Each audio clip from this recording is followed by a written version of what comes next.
Habari. Kulikuwa na kijana mmoja alimdanganya msichana kwa maneno mazuri, akamshawishi kuwa anampenda, kumbe alikuwa akimtakia shari na kumtegea mtego. Akamwambia msichana huyu aje nyumbani kwake kwa kisingizio kuwa anataka kuzungumza naye kwa faragha na kumpatia zawadi, akidai kuwa anaogopa kuonekana naye hadharani ili watu wasimzushie maneno mabaya. Msichana alikataa, lakini kijana aliendelea kumbembeleza na kumhakikishia kuwa hana shari naye na kwamba anataka wazungumze tu. Basi alikubali. Kijana akamwambia kuwa atamsubiri saa 1 jioni nyumbani kwake. Kijana huyu aliwapigia simu marafiki zake na kuambia kuwa kuna mwanamke anakuja saa 1. Wakajikusanya ndani ya nyumba wakimsubiri huyu mwanamke. Wakiwa wanamsubiri huyu mwanamke, mama yake huyu kijana alimpigia, hakupokea. Alimpigia tena, hakupokea. Akaendelea kumpigia, lakini kijana hataki kupokea. Baadaye kwa hasira na kero alipokea simu.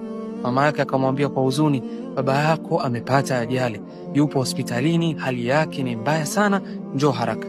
Kijana alishtuka sana, akaacha marafiki zake na kuambia, msichana anakuja, fanyeni mpendavyo, life is short, enjoy.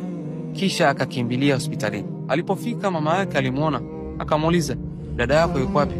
Kijana akajibu kwa mshangao, dada yangu sijui. Mama akasema, hujui?